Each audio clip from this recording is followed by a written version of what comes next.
Nah, oke, Bapak Ibu, poin-poinnya sudah disampaikan oleh teman-teman Anda tadi dan itu betul sekali ya. Jadi layak dicatat gitu poin-poin yang tadi disampaikan. Oke, kita mulai ya. Jadi kita akan bahas cenderung dan perjalanan penyakitnya ya, spektrumnya.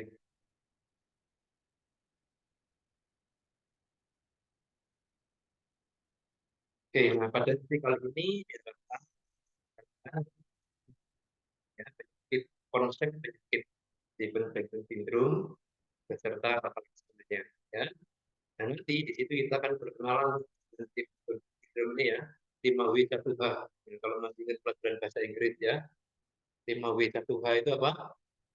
I, what, where, when, who, artinya apa? How are you gitu ya. Oke. Oke, terus tata laksana medis ya, serta nanti kita sebagai perawat seperti apa posisinya ya, sebagai pemberi asuhan pada pasien dengan Stephen Johnson syndrome (SJS). Oke, nah ini gambar-gambar aja dibaca. Nah, sedikit sejarah ya tentang Stephen Johnson syndrome. Jadi ini salah satu jurnal yang cukup bagus nih membahas latar belakang dari SJS dari Meksiko ya tahun 2015 disebutkan ya pada tahun 1922. Oke. Nah, ada Stephen N. Johnson ya. Saya lupa nama lengkapnya Albert Stephen siapa gitu ya dan Johnson menjelaskan ya ketemu nih dua kasus anak-anak waktu itu ya. Ternyata dia mengalami sindrom. Nah, namanya sindrom itu pasti apa? Sekumpulan gejala ya, paket gitu ya, terjadinya bareng gitu ya. Berupa apa? Demam, stomatitis, berarti apa? Sariawan ya, yang severe tapi yang berat ya, terus kerusakan pada mata, iritasi mata gitu ya. Serta ini ruang kulit yang menyebar ya, serta eritema kemerahan berupa makula benjolan nah, gitu ya. Dan ternyata yang dijumpai itu terpakai juga dengan adanya nekrotik sampeannya pada kulitnya. Jadi nggak cuma sekedar luka, tapi ada jaringan nekrotiknya. Nah ini terpakai jadi bersamaan ya. Nah sehingga dikenal dengan ya dinamakan seperti penemunya ya, Stephen Johnson syndrome gitu ya. Kalau penemunya Franky dan Validat gitu ya, berarti FFS gitu ya. Franky Validat syndrome gitu ya. Keren juga itu ya. Kalau itu biasanya berhubungan dengan sindrom akhir bulan gitu ya. Ada sekumpulan gejala yang muncul, itu FFS kita sebutnya. Ya. Oke ya, nah terus ada update lagi ya di tahun 1956 ya.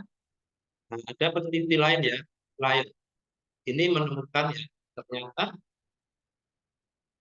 selain yang ditemukan oleh Stephen dan Johnson ini ada lagi eh, kondisi yang lain ya. Itu apa? Epidermal necrolysis ya. Artinya itu aku lupa ya. Jadi di epidermisnya itu ya lisit, artinya lisit itu rusak ya, copot, dan ada nekrotiknya yang lebih luas, gitu ya. Oke, nah nanti akhirnya TEN ini akan masuk dalam spektrum penyakit Stephen Johnson syndrome, gitu ya. Nah ini sebenarnya awal mula munculnya. Gitu. Oke, nah dari sisi definisi ya, jadi Stephen Johnson syndrome (SJS) itu merupakan salah satu tipe hipersensitivitas imun atau sering bahasa awamnya itu alergi ya, hipersensitivitas. Ada 4 tipe, dia itu termasuk tipe yang keempat, gitu ya. Dan hipersensitivitasnya itu secara umum ya, mayoritas, typically itu mayoritas melibatkan kerusakan pada kulit dan membran mukosa. Jadi kalau kulit ya yang luar-luar ini kulit mukosa berarti bibir, mata, hidung, tenggorokan itu kan ada mukosa semua. Nah itu bisa kena juga ya dari akibat hipersensitivitas. Itu ya. Nah, tipe hipersensitivitas ada 4 ya. Tipe 1 dan 2 ini difasilitasi atau yang hiperaktif itu antibodi atau imunoglobulin. Oke. Anda kalau ingat pelajaran dulu ya, imunoglobulin itu ada imunoglobulin A, D, M, E, dan macam-macam ya. Ini yang di ruang infeksi, PPI, mestinya ada familiar ya. Oke, nah kalau tipe 1 itu IgE ya, yang aktif menimbulkan kerusakan. Tipe 2 itu yang hiperaktif IgG dan IgM.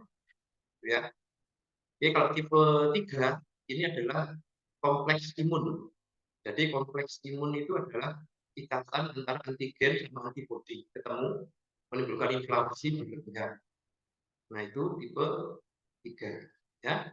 Nah, kalau tipe 4 ini delay. Jadi terjadinya itu agak lama setelah ketemu antigennya gitu ya. Hitungannya 12 sampai 24 jam. Itu biasanya baru mulai muncul keanehan gitu ya. Delay. Kalau tipe 1, tipe 2, tipe 3 ini biasanya cepat gitu ya. Kayak orang asma gitu ya. Itu kena debu atau apa langsung cepat reaksinya. Di seafood ya, habis makan seafood langsung reaksi itu cepat ya, tipe 1, 2, 3.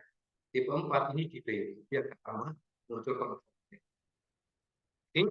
Nah, yang menjadi tokoh utama ya, dari tipe 4 ini adalah limfosit T. Ya, T cell itu limfosit T. Jadi bukan antibodi lagi ya, beda. Limfosit itu termasuk keluarganya limfosit ya. Ada monosit, neutrofil, limfosit. Nah, gitu ya. Jadi dia bukan antibodi ya, tapi sel-sel T. Oke. Dan makrofag. Fag ini yang diaktifasi. Oke, sebagai hasil dari apa? Sitokain. Di sitokain itu macam enzim ya, atau bahan kimia yang memang diproduksi oleh sel tubuh ya. Ketika ada rangkaian ritual, ya, itu sitokain. Nah, efeknya sitokain itu kayak akselerator. Jadi begitu ada sitokain itu sel lebih aktif, agresif gitu ya. Contohnya kalau di dunia perawatan luka itu sitokain akan merangsang kumpulnya fagositosin gitu ya, kalau inflamasi. Kalau fase proliferasi, sitokain itu akan merangsang munculnya growth factor, faktor pertumbuhan untuk merangsang pertumbuhan jaringan. Jadi pada intinya sitokain itu merangsang aktivitas sel, gitu ya. Oke, nah ini dirilisnya berlebihan ya, dan sel T sama makrofagnya ini menjadi hiperaktif. Nah, akhirnya jadilah apa? Kerusakan jaringan akibat dari inflamasi yang tidak terkendali. Gitu ya. Oke, inflamasi atau peradangan itu kan sebenarnya satu hal yang normal ya. Bagian dari respon tubuh kan, pasti itu ya. Benar nggak kira-kira?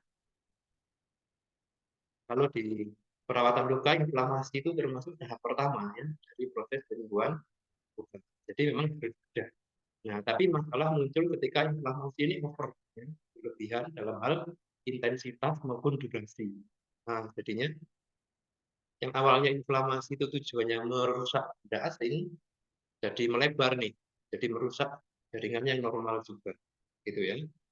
Nah, ini yang terjadi pada Stevens-Johnson syndrome, konteksnya sistemik seluruh tubuh, gitu ya. Oke, ini dari definisi Stevens-Johnson syndrome ya. Saya yakin belum ada pertanyaan ya. Jangan tanya di awal ya. Nah, karena jadi serangan utama itu di kulit ya dan mukosa, jadi ada baiknya kita mengingat kembali anatomi dan fisiologi kulit kita ya. Ya, jadi kulit itu adalah organ terbesar ternyata pada tubuh manusia ya. Kalau dulu orang mengira organ terbesar tuh hepar Pak, paling gede ya, paling abot berat. Atau apalagi sih yang besar itu selain hepar? Enggak ada ya, usus ya, saluran pencernaan gitu ya. Nah, ternyata yang terbesar itu justru kulit sebenarnya. Ya. Kalau nggak salah kulit kita itu beratnya itu 15% dari berat badan, antara 13 sampai 15%. Jadi kalau berat badan Anda katakanlah 90 kilo gitu ya, 100 lah paling gampang ya. Ya berarti 15%, 15 kilo doang itu kulit ya. Gede banget itu. Nggak ada organ yang sampai 15 kilo. Nah, jadi implikasinya apa? Ketika ada kerusakan kulit yang luas, nah gitu ya, berarti ada kerusakan organ yang serius gitu loh. Seringkali kan kalau sekedar kulit ya kulit rusak biasa gitu ya, tapi ternyata signifikan ya kulit organ terbesar. Oke, nah terdapat 3 lapisan utama di kulit kita ya, dari yang paling luar yaitu epidermis, dermis, dan lapisan subkutan atau hipodermis. Oke, fungsi utama kulit ya, proteksi tentu melindungi dari benda asing yang masuk ya. Di kulit juga ada sistem imunitas ya. Ada kelenjar sebasea ini yang menghasilkan asam. Di mana bakteri itu kalau kena asam rata-rata mati ya. Terus ada kelenjar limfe juga ya di kulit terutama di dermis ya. Sehingga ada imunitas juga di situ ya. Yang kedua, kulit berperan dalam termoregulasi, pengaturan apa? Suhu tubuh ya. Jadi kalau tubuh kita terlalu panas nih suhunya, kulitnya ngapain biasanya? Pembuluh darahnya vasodilatasi ya. Jadi terjadi penguapan, membuang panas. Terus dia menghasilkan keringat ya. Yang tujuannya juga sama, keringat ini membuang panas. Ya. Terus sebagai indera praba ya, karena di dermis ini ada ujung saraf ya. Jadi mulai bisa merasakan ya. Oh ini uang 100.000 gitu ya. Ini 2.000 ini. Nah, itu kulit tanpa melihat ya. Fungsi lain adalah identitas ya. Maksudnya apa ini? Warna kulit ya, betul. Itu menjadi kekhasan kita. Ya. Terus pernah lihat yang di jempol apa? Sidik jari. Nah itu juga tekstur epidermis yang khas, gitu ya, menjadi identitas. Jadi kalau bisa jangan dirubah identitas ini ya. Sidik jari, warna itu biar seperti aslinya, gitu ya. Bisa diedit-edit ya. Metabolisme, nah juga begitu ya. Jadi terutama terkait dengan vitamin D.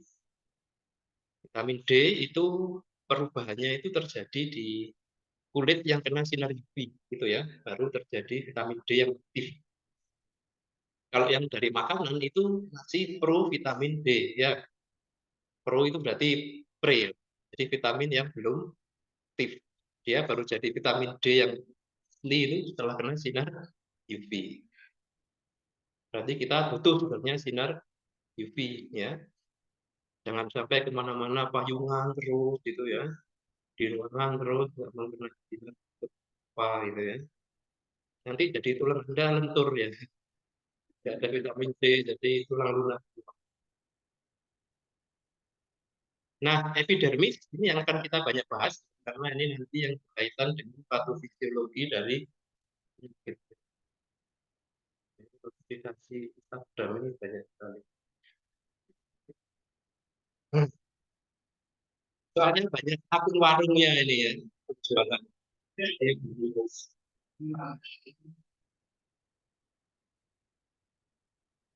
Kenapa? Selebgram.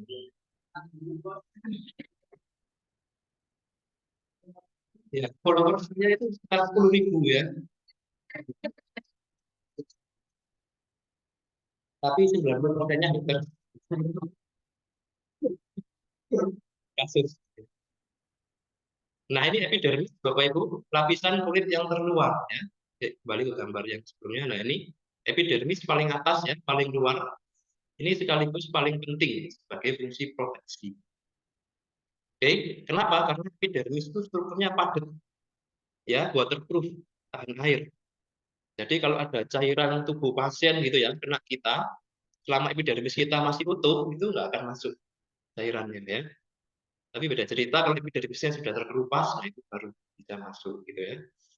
Nah, kenapa dia bisa kuat sekali epidermis? Karena dia tersusun oleh sel-sel keratinosit. Nah, ini ya, keratinosit itu bahasa awamnya itu disebut zat tanduk gitu ya, sama kayak yang menyusun tanduknya hewan. Atau kalau yang menebal itu jadi kayak kuku. Nah, kuku kita keratinosit yang menebal. Epidermis kita mirip kayak itu bentuknya ya. Jadi sel keratinosit. Oke, sel keratinosit itu paling banyak itu adalah pada area persambungan epidermis dan dermis. Jadi epidermis paling bawah, ya. Epidermis paling bawah itu disebut stratum basal. Ini tempat keratinosit itu aktif berproliferasi, terus melakukan perbanyakan sel ya, multiplikasi, sehingga akhirnya kulit kita itu lihat seger, selalu cerah dan kuat, bagus, glowing, itu ya. Itu stratum basal keratinosit. Nah, seiring berjalannya waktu, keratinosit ini akan menua, gitu ya, menua. Nah, semakin tua dia didorong ke atas nih, ke stratum yang lain.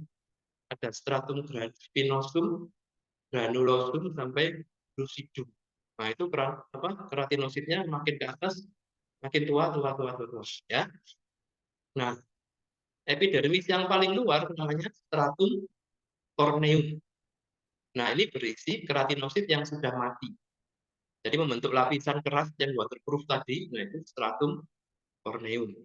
Isinya keratinosit yang sudah mati.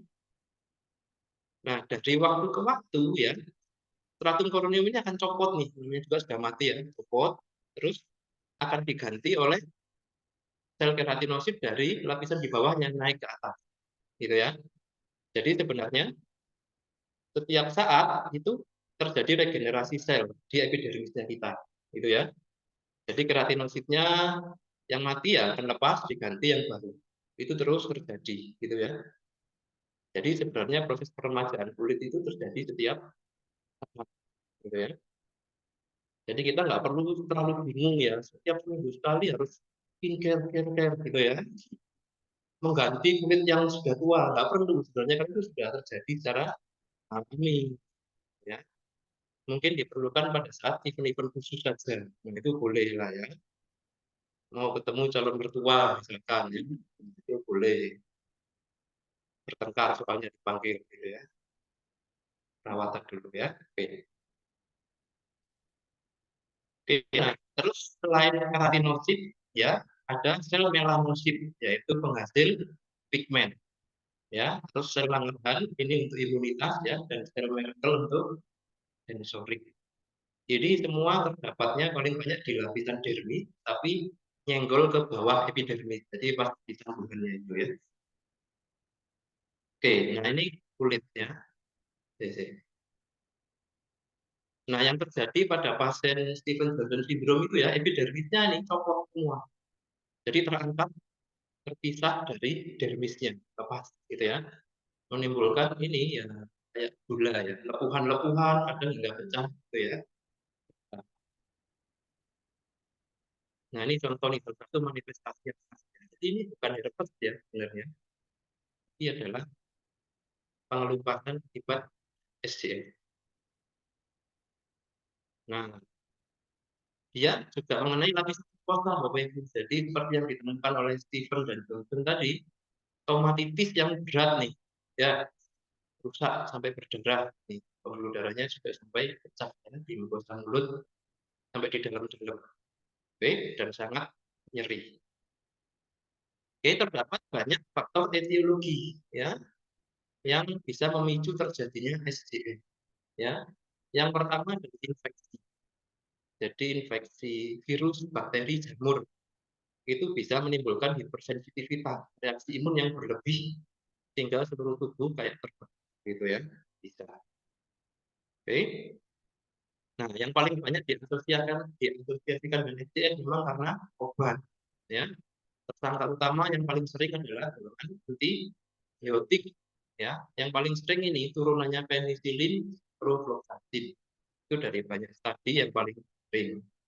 Makanya akhirnya perlu apa itu skin test ya. Kalau antibiotik ya skin test ya. Kalau pasien baru pertama dapat misalkan ya. Oke, beberapa laporan menunjukkan ya beberapa jenis analgesik obat influenza ya, non steroid, antiinflamasi berat dan beberapa obat anti kejang itu juga bisa memicu SJM. Nah, jadi penting untuk dilakukan tes dulu, terutama pasien yang dari riwayat keluarganya itu paling alergi gampang ini ya, hipersensitivitas. Oke, sebab yang lebih jarang ya kaitan dengan kegenitan. Jadi ketika tumornya itu berprogres, tiba-tiba badan manifestasinya ke kulit. Itu itu juga ada ya. Dan ada yang memang idiopatik, jadi nggak ketahuan sebabnya, tahu-tahu manifestasi, gitu ya. Nah, dari banyak tadi ternyata 25-50% itu yang idiopatik, gitu ya. Jadi nggak ketahuan, tahu-tahu muncul, gitu ya. Jadi jangan bingung nanti Bapak Ibu pas di klinik ya, ini obatnya nggak ada yang aneh, pasien nggak ada alergi, kok tiba-tiba, gitu ya. Bisa jadi memang sistem imunnya tiba-tiba error, gitu ya, muncul lah. Itu mungkin karena amal ibadah yang bisa juga. Ya. Oke ya, obat memang yang paling sering. Kalau yang ketahuan sebabnya itu yang obat, ya, terutama pada dewasa dan lansia. Ya. Oke, nah kalau pada anak itu yang lebih sering karena kondisi infeksi. Ini ya manifestasi-manifestasi yang kita bisa lihat pada epidermisnya pasien SDS ya. Kayak ini, mukosa kayak ini ya. Nah, kalau ini epidermis yang sangat ideal ya. Ya bukan, dari tadi gambarnya mencurah-curah terus ya. Untuk bapak yang di belakang terutama biar lebih fokus ya. Oke, nah, jadi seperti apa patofisiologi pasien yang sedang mengalami SDS ya? Jadi yang pertama memang adanya augmentasi ya, hiperreaktivitas dari limfosit T, gitu ya. Limfosit T itu sifatnya sitotoksik, jadi dia punya toksin untuk membunuh sel, nah, gitu ya. Namanya sitotoksik. Nah, masalahnya sitotoksisitasnya ini menyerang tubuh sendiri ya.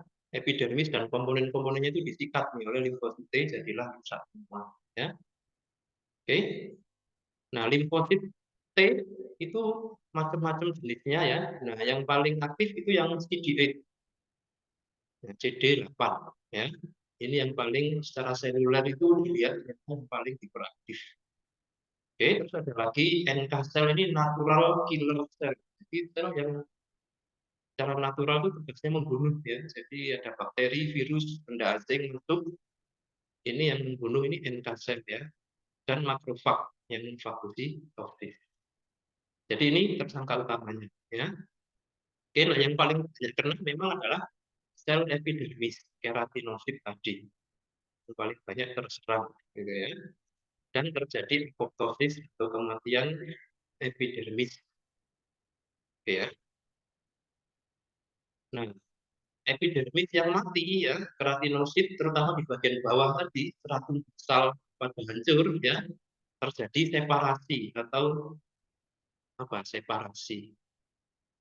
Terpisah ya, tercerai-berai. Nah, itu ya. Epidermis dari dermisnya ini terbongkar. Harusnya itu nempel ya, jadi dia pretel ya, preteli. Nah, itulah ya. Oke. Nah, sel yang mati ya, keratinosit yang mati itu kan jadi jaringan mati. Nah, jaringan mati akan semakin memicu ini sitokain-sitokain untuk menghancurkan jaringan mati ini juga. Nah, jaringan mati itu kan benda asing ya. Nah, jadi dia diperlakukan sama kayak bakteri akhirnya. Itu keratinosit mati, semakin banyak limfosit T dan makrofag yang menyerang. Itu ya. Sehingga akan memperpanjang dan memperberat ya proses peradaban. Dan terjadilah apa? Kerusakan ya, lisis dan nekrotik dari epidermis yang ekstensif luas. Gitu ya. Nah, ini proses perjalanan penyakitnya ya. Semoga tidak lupa ya. Kalau lupa ingat gambarnya, ingat isinya gitu ya. Nah, mortalitas ya pada pasien SDS itu ditentukan oleh luasnya kulit yang rusak ya, nekrotik atau jadi selaf. Kalau nekrotik itu biasanya warnanya gelap, kalau selaf itu warnanya pucat, kuning, putih gitu ya jaringannya. Kayak mentega, mayung, nah itu ya. Nah, itu selaf. Oke. Ketika sloughing-nya ini kurang dari 10% ya, itu mortalitasnya diperkirakan 1-5%. Gitu ya. Tapi ketika dia 30% atau lebih terjadi slough, nah itu mulai signifikan nih, 25 hingga 35% ya. Dan beberapa kondisi kalau pasiennya sudah ada penyakit penyerta ya, bisa jadi 50-50 nih kans hidupnya 50% ya. Oke. Nah, kenapa kok semakin luas kerusakan epidermis mortalitas semakin tinggi? Wah, ada Sophie. Pakai. Nah, rupanya terjadi bakterinia dan sepsis, Bapak Ibu. Ya.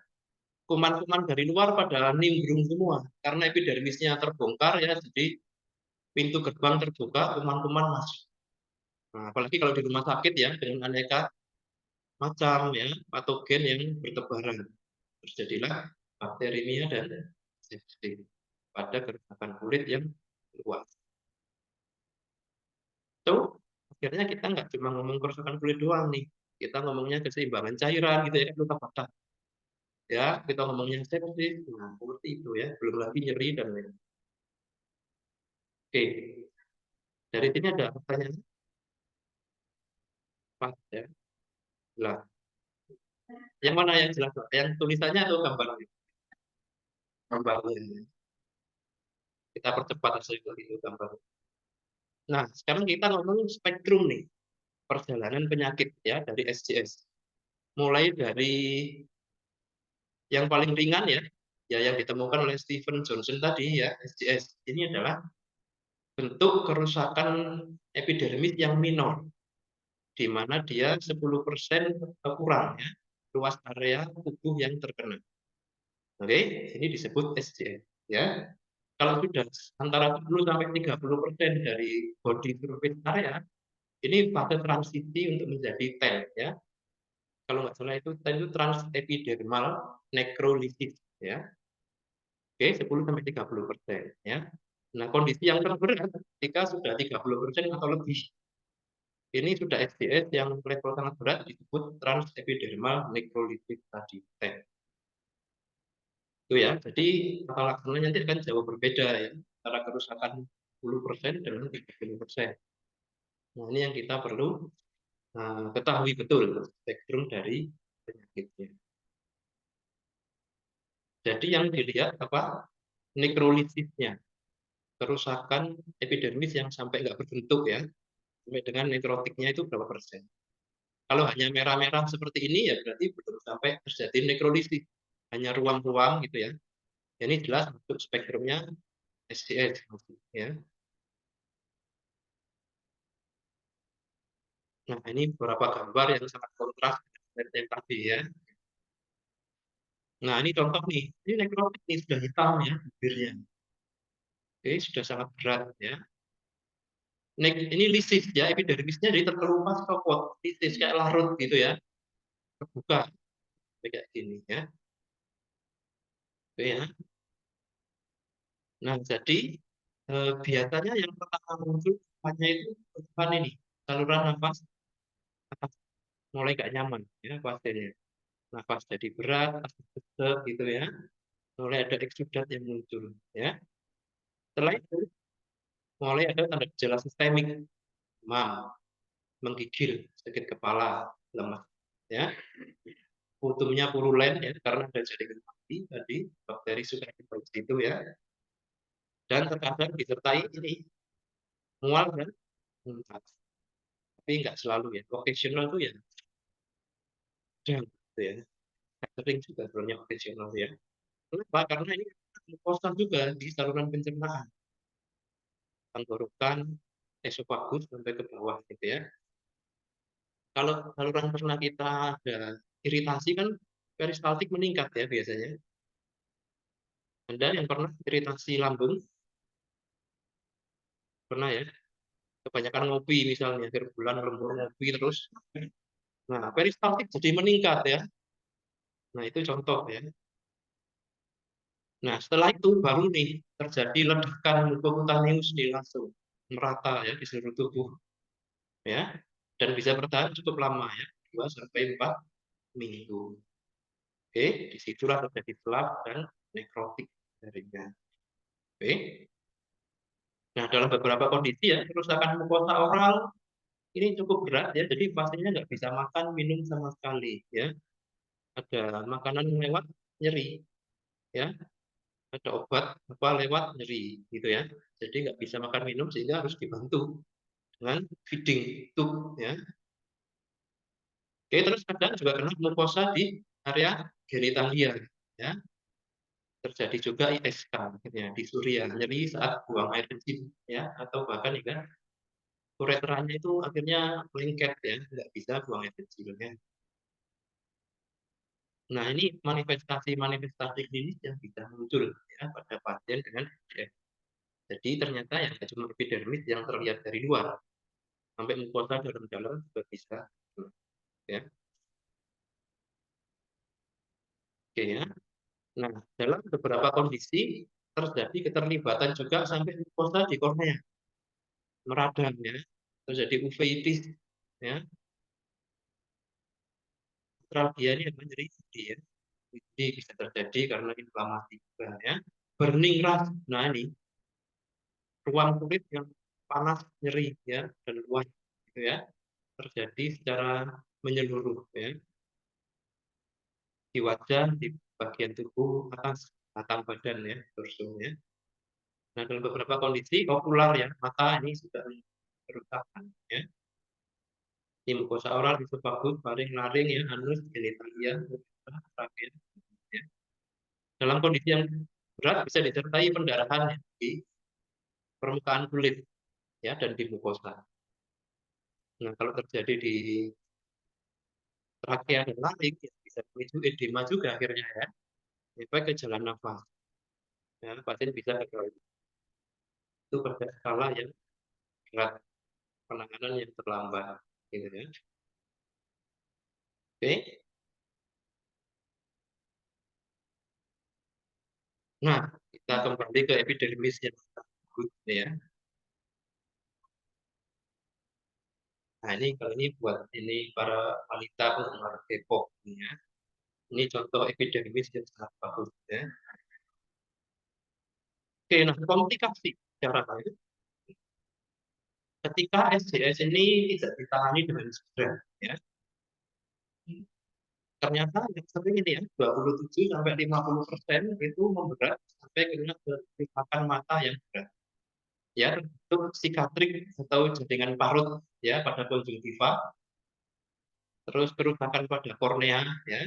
Kornea itu lapisan jernih pembungkus mata ya, bisa ruptur ya, perforasi dan sampai bisa terjadi kebutaan.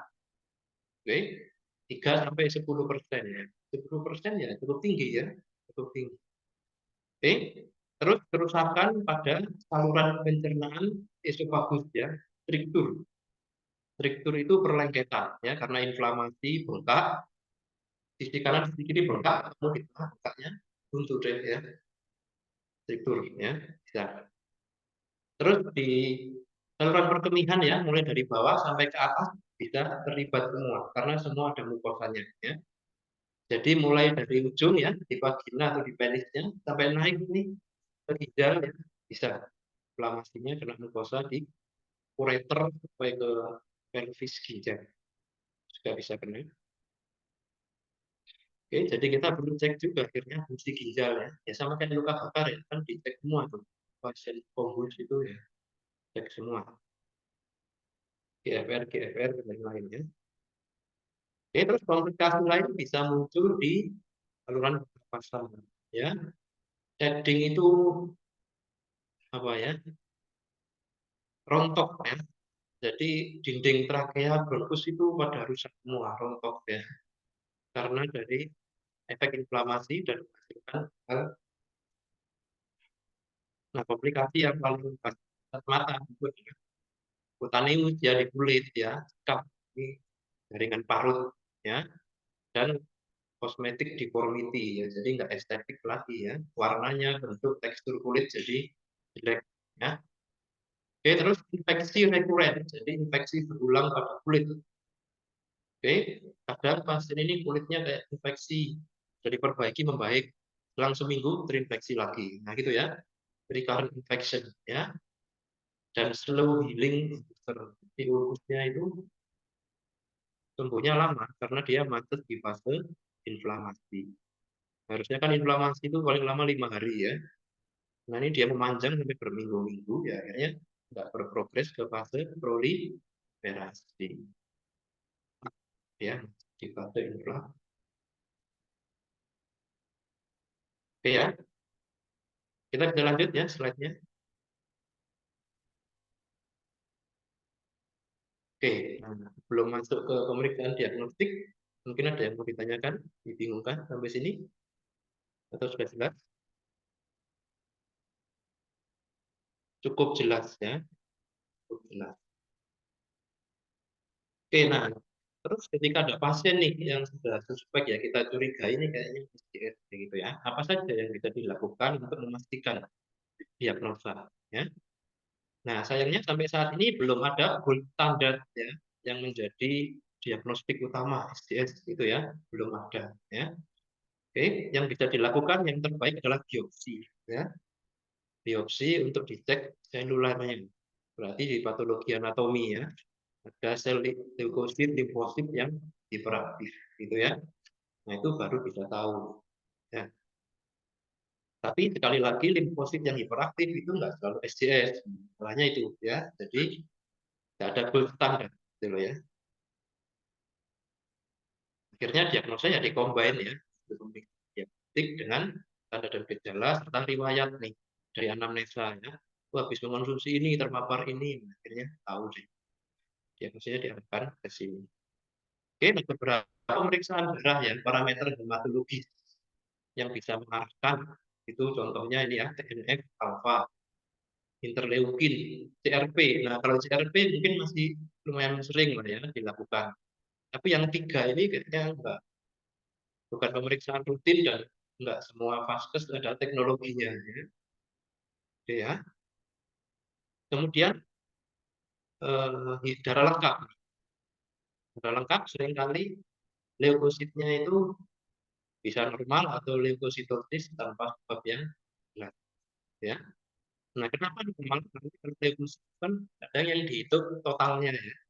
Leukosit total bisa jadi masih dalam rentang normal, tapi limfositnya itu sudah naik. Jadi munculnya itu di apa itu diferensial leukosit gitu ya, baru kelihatan di kurvanya ya. Oke.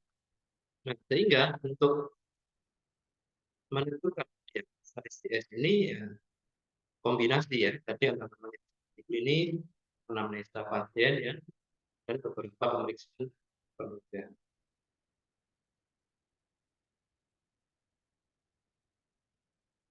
Oke, nah sekarang kita masuk pada prinsip tata laksana ya. Oke, jadi banyak referensi dan juga SOP ya yang ada di luar negeri sana. Rata-rata pasien dengan SDS itu dirawatnya itu entah di ruang intensif atau di unit burn, jadi unit luka bakar maksudnya manajemennya ya.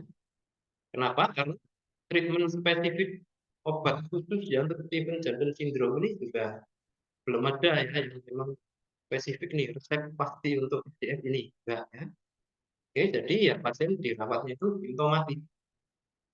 Oke, berdasarkan gejala atau manifestasi klinis yang muncul, gitu ya, atau kondisi yang paling membahayakan. Itu nanti apa treatmentnya diarahkan ke situ, gitu ya. Nah, jadi pada prinsipnya ya rekomendasinya adalah pasien dengan SJS itu tidak terlalu berbeda penanganannya dengan luka bakar yang luas. Ada manajemen cairan di situ, RW, kontrol inflamasi gitu ya, pencegahan infeksi, nah, seperti itu. Oke. Nah, yang paling membedakan mungkin hanya ini aja. Berawal dari etiologinya apa sih yang selimunya, itu yang kita stop. Nah, itu saja mungkin yang membedakan. Selebihnya kurang lebih sama dengan penanganan luka ya.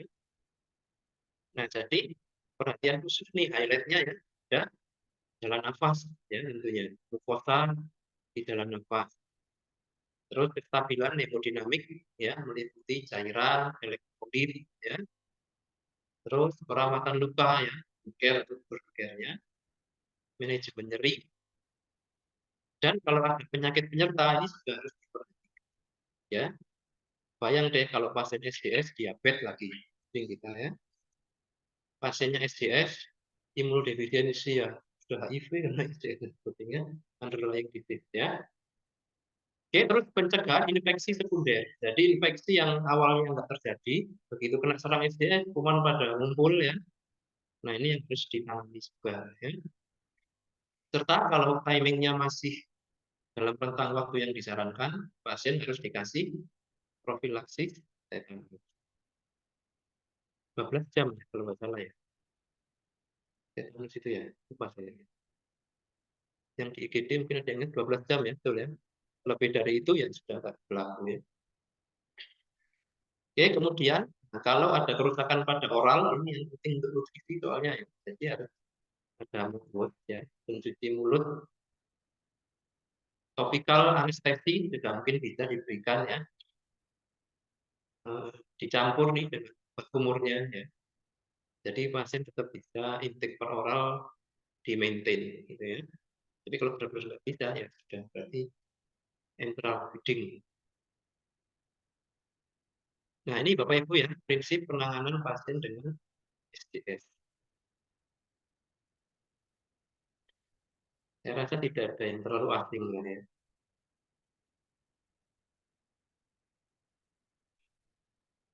Nah selain penanganan yang cukup ya ada beberapa terapi suportif yang perlu dilakukan untuk memperbaiki KU pasien gitu ya. Karena kalau KU-nya semakin turun, imunitasnya drop ya, resiko sepsis tadi semakin tinggi dan kalau udah sepsis itu susah menanganinya ya. Udah luka bakar luas sepsis lagi itu sulit. Apalagi kalau kenapa multiple organ dysfunction MODS, nah itu ya, nah itu makin susah lagi itu. Tapi yang sudah pengalaman di ICU saya rasa sudah ini ya, memahaminya. Nah yang pertama wajib ya dikondisikan untuk support sistemiknya adalah cairan tentunya ya. Oke, ada rumusnya itu apa nama rumus cairannya kalau luka bakar itu Baxter ya. Yang 8 jam pertama ini ya. Itu yang gadar itu yang paham itu. Kalau saya kan KMB jadi punya alasan untuk tidak mengeles ya. Oke ya, jadi cairan ya wajib karena semakin banyak kulit epidermis yang hilang itu penguapannya nggak terkontrol ya. IWL ya, insensible water loss-nya itu gila-gilaan ya. Dan itu cepat banget bikin pasien hipovolemik ya Bapak Ibu. Makanya harus segera ditutup itu epidermis yang terbuka itu segera diperban untuk yang rapat untuk mengurangi evaporasi. Oke, kalau per orang sedikit ya, maka adalah nutrisinya parenteral, baik makro maupun mikronutriennya harus segera dilakukan. Terutama protein, biasanya protein parenteral dalam bentuk apa? Ya, kadang ada amino-amino fluid itu ya, terus albumin ya, itu diberikan ya. Oke, untuk apa? Memperbaiki fungsi organ-organ dalam serta ini regenerasi kulit ya. Kulit dan mukosa biar segera regenerasi. Kalau kurang protein nggak bisa kita proliferasi ya jaringan. Oke, intake makanan dan minuman oral ya itu awal mungkin pakai NCT ya, tapi harus segera dimulai ya, walaupun bisa dilakukan. Jadi segera ini bisa per oral atau harus per NCT itu harus segera dilakukan. Ya, oke. Sehingga apa terapi cairan nutrisi yang intravena itu bisa secara progresif ya dikurangi ya tapering dikurangi dan dihentikan ya. Target yang disarankan adalah 2 minggu lebih dari itu harus sudah bagus tuh glukosa oral dan lain-lainnya sehingga paling nggak protein GT sudah bisa. Insulin, nah ini yang menarik. Jadi pada pasien dengan inflamasi sistemik yang besar, Bapak Ibu, itu terjadi apa? Disregulasi metabolisme karbohidrat, protein dan lemak. Itu ya. Jadi katabolisme ya, pemecahan lemak itu begitu berlebih ya, menghasilkan hiperglikemi akhirnya ya. Hiperglikemi sama keton itu naik gitu ya. Nah, yang bisa mengontrol ya itu pemecahan lemak dan protein katabolisme itu adalah insulin. ya, ini akan mengerem kerja dari hormon stres, kalau namanya katekolamin itu, kortisol, adrenalin itu ya, glukagon itu akan direm oleh insulin. Nah, sehingga bisa menjadi salah satu alternatif juga untuk menstabilkan homeostasisnya pasien.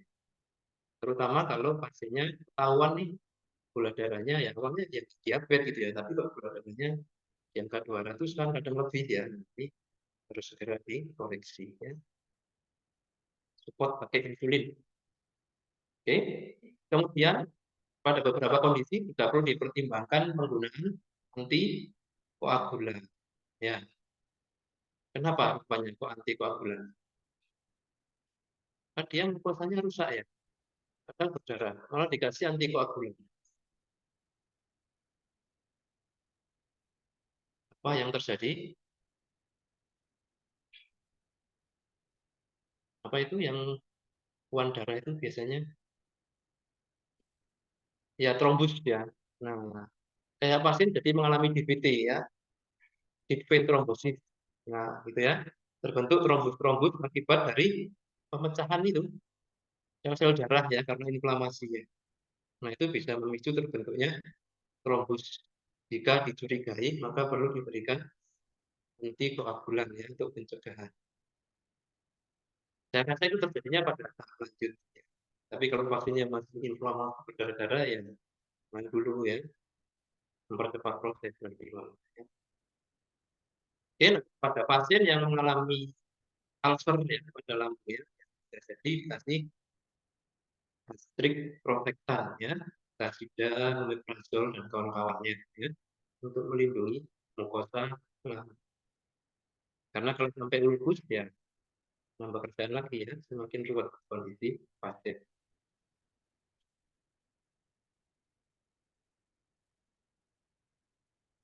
Oke, sampai sini ada yang dibingungkan, ingin ditanyakan? Ya, silakan. Oke, oke, ya. Minum dulu Pak ya. Ya, nanti Bapak Ibu bisa ini ya, bisa googling-googling ya, perubahan yang terjadi ya, hematologik, perubahan pada kondisi inflamasi sistemik. Nah, itu ada terjadi kecenderungan untuk apa itu trombus itu agregasi platelet itu loh ya, nah, menggumpal membentuk trombus. Itu yang pertama. Jadi rawan terjadi bekuan darah numpuk ya. Kalau terjadi di ginjal ya bisa bikin fungsi ginjal menurun ya, kaki ya, begitu. Kemudian yang kedua, pada pasien dengan apa itu luka bakar yang luas ya, SCS ya, terjadi penguapan dan mengalami hipovolemia ya, betul ya. Hipovolemia itu volume cairan dalam darah menurun. Maka yang meningkat adalah hematokrit atau kepekatan darah. Nah, darah yang semakin pekat ini beresiko juga menimbulkan trombus. Nah, itu ya, sehingga akhirnya perlu diberi antikoagulan ya, profilaksis mungkin ya konteksnya untuk mencegah. Cuman harus dipertimbangkan risk and benefit-nya jika pasien masih terjadi active bleeding. Nah, di mukosa ya, ya berarti kita harus cari cara yang lain untuk menghambat koagulasi ini. Mungkin dengan terapi cairannya yang ditingkatkan ya, terus semacamnya. Ya. Nah, kurang lebih seperti itu Pak ya penjelasannya. Yang lain silakan. Ya, monggo.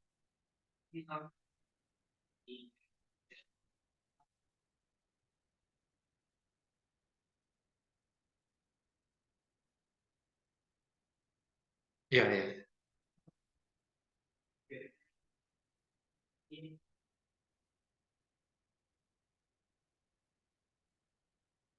Oke, ya.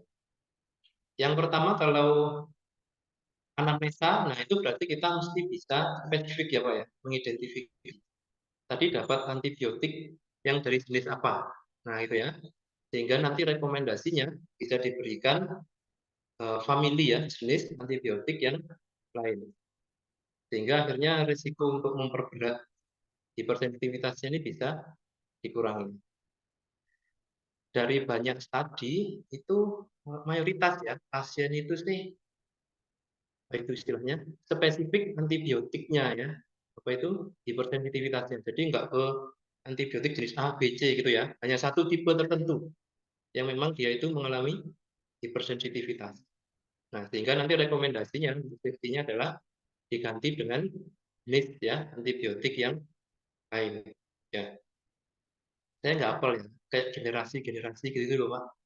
Kan ada grupnya penicillin, ada grupnya amoxicillin, ada grupnya apa itu metronidazole, nah, macam-macam ya, ada famili antibiotik itu. Nah, saya rasa itu akan menjadi solusi ya Pak ya. Atau ada pengalaman mungkin Bapak Ibu yang familiar dengan aneka jenis antibiotik, biasanya solusinya begitu ya. Kalau reaktif dengan jenis A, ya berarti dikasihnya yang jenis B gitu ya. Kurang lebih begitu Pak ya. Nah ini ya, berkaitan dengan infeksi nih.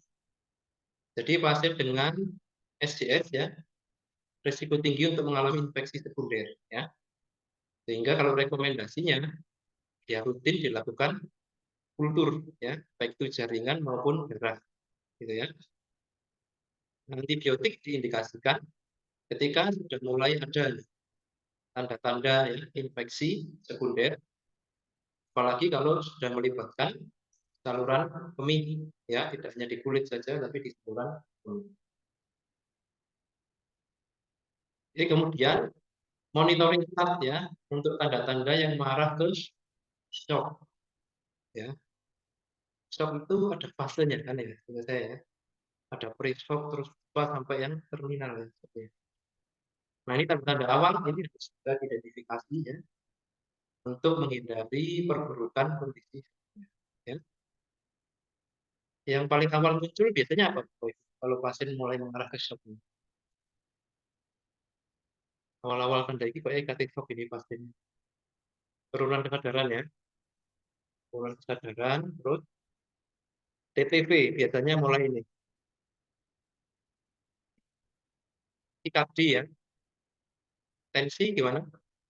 Turun ya, mulai menurun. Dan menurunnya itu kayak ada kurvanya itu ya. Awalnya segini, menurun lagi, menurun lagi. Nah itu sudah harus segera itu direspon ya. Oke ya. Nah itu dia. Terus debridement ya untuk jaringan mati ya yang sudah kelak atau nekrotik itu adalah pintu masuk yang sangat rawan ya, untuk bakteri. Nah itu harus segera dibersihkan ya. Ada banyak teknik debridement yang bisa dilakukan. Ada yang mekanikal ya seperti itu. Ya. Kalau tidak ya dengan autolisis debridement. Jadi dikasih balutan jenis tertentu yang bisa melisiskan jaringan itu ya. Nah, tapi kalau inflamasinya nggak dikontrol ya, setelah jaringan matinya dibuang, ya dia akan lisis lagi, timbul nekrotik lagi. Jadi harus sepaket dengan kontrol inflamasinya. Oke. Nah, setelah jaringan matinya dibuang, ya, yang direkomendasikan adalah apa itu balutannya ya, untuk menutup organik ya. Artinya ya, mengandung protein ya, kolagen itu ya, dari amnion. Contohnya apa ya? Ya amnion yang tipis itu, dia yang banyak memang di ruang ini sih, ruangnya dokter ini ya, sudah plastik ya, ruang luka bakar atau anu, jadi tipis kayak plastik itu tempel ya. Atau yang mengandung kolagen banyak ya, yang kolagen lembaran, kolagen gel. Oke, nah, dengan demikian ya, begitu sudah ditutup, lukanya akan mengurangi kehilangan cairan lewat evaporasi, terus mengontrol apa termoregulasi dan mencegah infeksi lebih lanjut ya. Oke, beberapa tadi bukan terapi hiperbarik. Nah, ini juga bisa ya menunjang perbaikan di kulitnya. Beberapa rumah sakit ya, kalau di Jawa Timur sih di Surabaya, di RSCH itu belum ada hiperbarik ya. Jadi terapi oksigen bertekanan tinggi. Ya, tadi ada antikoagulan juga ya.